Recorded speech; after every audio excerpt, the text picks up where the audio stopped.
be mailing you some programs to follow to enhance our training for our moonwalk coming up on the 14th of May 2011. So you'll be receiving your emails, and on it we were saying to you what walking you need to be doing, but at the same time we need to be emailing you some more things to help strengthen and keep your flexibility to enhance that walk and keep you injury free. So I'm going to just run through some very basic exercises now to assist you in your programme. You may have done them before, but I'm really taking you right back to the raw, and we're starting from there. As we go on, things are going to get a little bit more difficult over the weeks, but we need to get you right down to the basics to start. So first of all, we're going to go into our squat position. Our squat position, why are we doing this? Because we want to build up the quads, we want to protect the knees. So we are going to go through this exercise. We're also going to get some core work out of it as well. And they'll give you really powerful glutes, bottoms. So what we're going to do is I'm going to place my feet 1.5 times shoulder width apart. And we're going a little bit wide. I'm going to turn the toes out. I'm going wide because it's easier than the narrow position for your beginner. Pull your tummy muscles in, and we're going to sit. Imagine you're sitting on a chair, sitting down on a chair. Okay, we want to take your arms out in front to help you a little bit more. Okay, and we're going to slowly slide down and slide back up. So down to 90 degrees if you can, and all the way up. Pulling in your tummy muscles. Now, how many times do we want you to do it? Well, if you've never done them before, we want you to go for 20 repetitions, which means 20 times up and down. If you've done them before, we'll go ahead and continue to do the 3 sets, having a little rest of 30 seconds in the middle of each set. Okay, taking you through to that. With this, your weight should be in the heels, should be able to wiggle the toes. Okay, shake your legs out after you've done it. Might feel a little bit of fatigue, a little bit of burning, that's quite normal.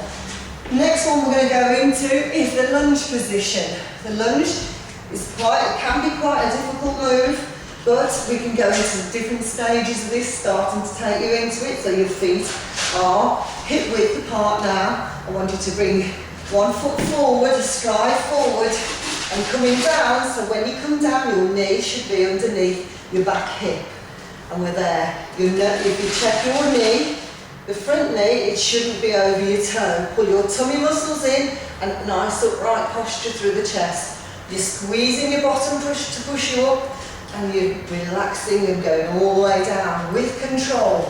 Now if you're struggling with that flexibility of the movement, I just want you to come to that position.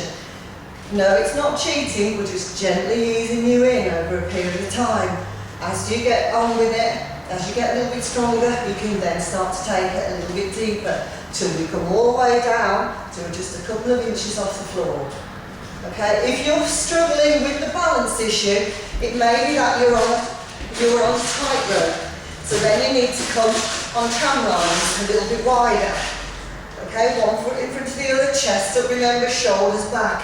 No falling forward. Slowly up, slowly down, weight in the back foot.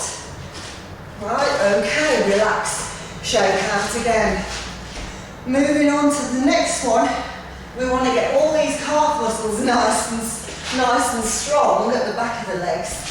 So we're going to, again, feet placed just underneath your hips, and we're going to come onto the toes, rock onto the toes, hold for a second, and control down. Up onto the toes, squeeze, and control down. Got it? You can, if you want to make it a little bit harder, you can stand on the edge of the step and do it. So your toes are on the step and your heels drop just down off the edge. So down and lift, working it from the side so you can see. Pulling up, nice and tall through the tummy, and rocking down. Pull up, squeeze at the top. It's that split second bite that's going to get you. Nice simple one there. Shaking out. We're moving down onto the floor next. We're going to work on the glutes, the back of the legs a little bit more. So down we go. Lying down. I want you to bring your knees hip width apart again. Relax the shoulders open so they touch the floor nice, and the back of the shoulders are touching the floor. You're spreading the ribs, pulling them down, pulling the tummy muscles in, because there's quite a bit of tummy work going to go on as well with this. First of all, I want you to bring your legs close to you. You're going to pelvic tilt, so you're tilting the pelvis slightly towards the ceiling, and then you're going to curl up through each vertebra onto the top of your shoulders, okay, the top of your back. Pushing up and squeeze as high as you can. That may be enough for you, just to hold it there for a few seconds and then release. That may be enough, okay? It's quite a strong exercise and quite a strong stretch. Do that for the first couple of days. When you're building it up, you can then start to move it. We can come onto the heels, take it out, curl up, and slowly down. Curl up, curl through each vertebra all the way to the top, starting from the top of the back and lowering down to the lower back touches.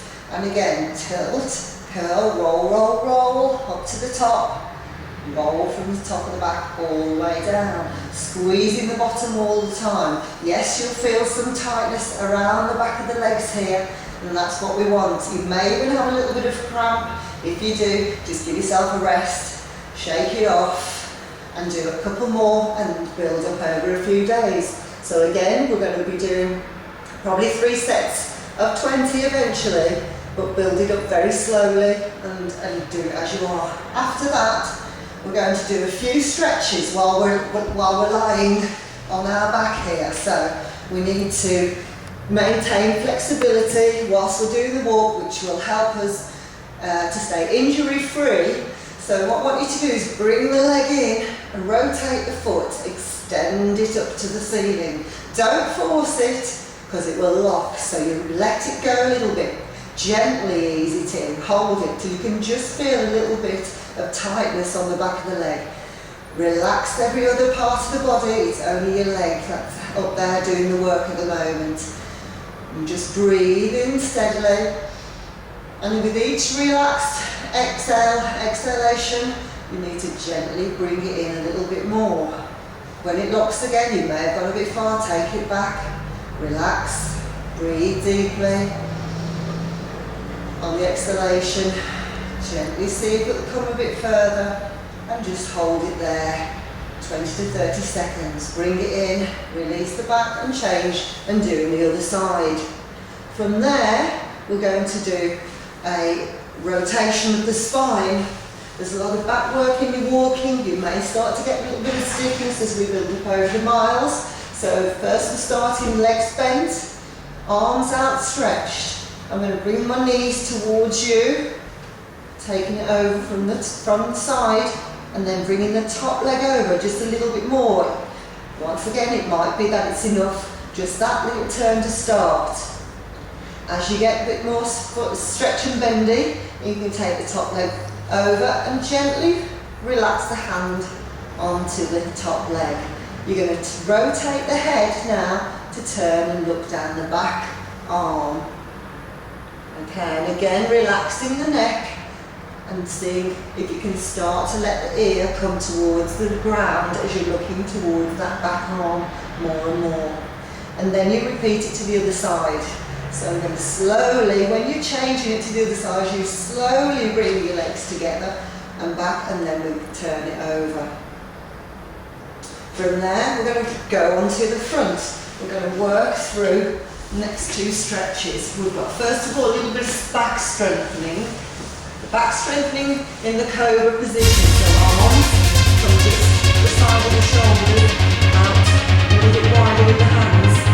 We come down, so you're keeping your head in line with your spine. Draw your shoulders down. So we don't want them hunched up here, we want to draw them back. We're going to inhale here. I'm going to gently extend only up to here to start. I want you to think about relaxing the hips into the floor, so there's no tension around the hip or the bottom area. You would just feel slight tension across the lower back.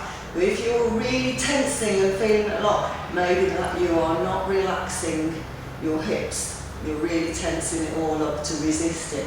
So just come gently, and as the weeks go on, we'll take that stretch a little bit further. But I only want to have a nice proud position and keeping a smooth spine from that. From there, we've got the last stretch. We're going to pull up when you get up into a position of hip flexor stretch. So from this, again, we're going to be working the hips an awful lot during the walk. So we come in here, 90-90, similar to the lunge, and then we're going to tip forward and stretch the back leg out. Maintain an upright position again, and just hold it there, relax into it, never take a stretch too far, and chill. And that's it, moonwalkers. So let's see you on Sunday with your silly hats. And our theme, don't forget, walk on the wild side. So we're looking forward to all the input and having fun with our walks. See you then.